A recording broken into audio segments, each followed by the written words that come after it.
So after 10 whole weeks, we can finally hand in our last two quests, completing the North Dark Reaches campaign. With that, you can see we've obtained all the rewards, and last to claim is the legendary choice pack.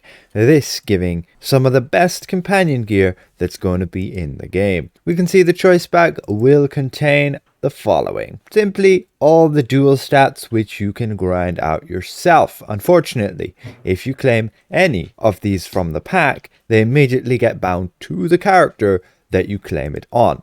As for the pack itself, it seems it's also sadly bound to your character. That is kind of frustrating, as you aren't going to then be able to transfer it to other characters. If you want a whole set of the new companion gear, like I do have on this character, you're going to need to go and farm the currency simply with that campaign, and you can buy all those pieces you want. You are limited to the dual stats, which realistically isn't a big deal, as there's plenty of ones there that give double offensive stats, even one that doesn't have accuracy like combat advantage and crit severity. The ones that are much harder to obtain are the single stat ones, and there's no difference between them. They give the exact same amount of item levels, exact same amount of total statistics.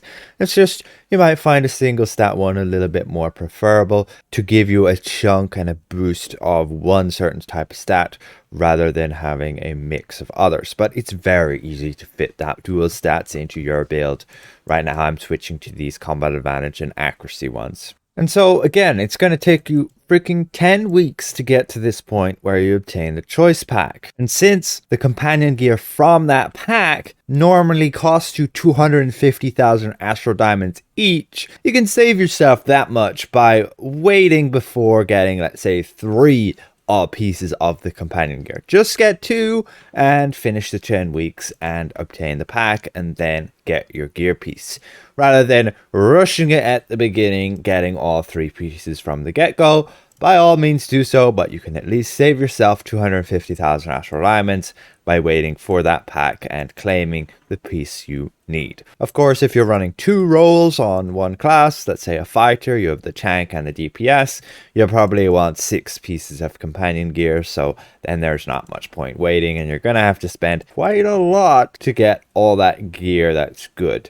Once you actually reach the 10-week milestone, you'll be able to go and craft the new totem, the new belt item, which is going to be essentially like your forger's box. It is a bit misleading with regards to the task saying you're required to complete the 7th milestone of North Dark Reaches, but now we need this reagent from the Temple of the Spider. I don't currently have it as it's on my other character, which is 1 week behind. That is frustrating because otherwise I could get it right now and figure out what you need to do to upgrade it. But I'll leave that to another video, I guess. And I could potentially obtain it on this character this week, since Lasser has stated that the master version of the dungeon will be made available again this Tuesday till this Thursday.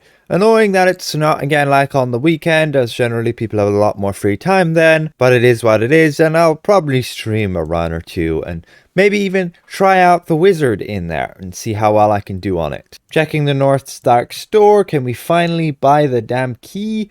We still cannot. It says you need to require the completion of the 2nd milestone, which is weird. I think it's just bugged, and you should unlock Master Temple of the Spider on the 2nd week, or just right from the get-go like Master Tiamat. We shall see. Little bit disappointed in the pack not being account bound rather than just character bound, but otherwise it is some of the best gear in the game and I can't complain about that. Just will be a bit annoying when you have multiple characters you want to gear out, and especially when the cost is going to be like 250,000 astral diamonds per piece. You're already spending 750,000 astral diamonds per character. It's a bit crazy, but I can understand, and it definitely helps send backlog, giving places that people can spend more astral diamonds. Not that there isn't enough already for people who still upgrade their character. But with that aside, additionally, to obtain the boon points, you're actually going to have to spend new seals, which are the seals of the dragon. That is something they haven't done. You're going to need to do your trial queue and your random advanced dungeon queue in order to get your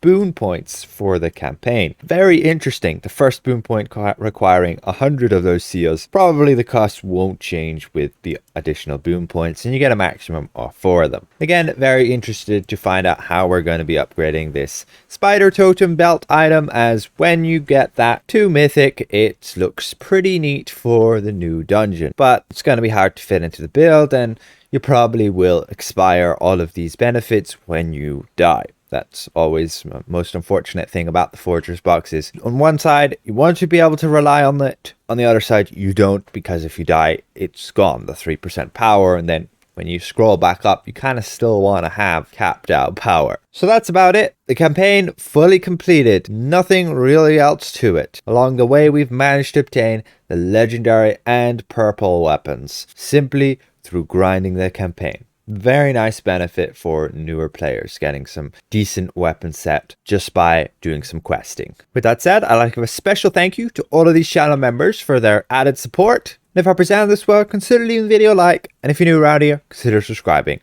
We'll see you guys around. Goodbye for now.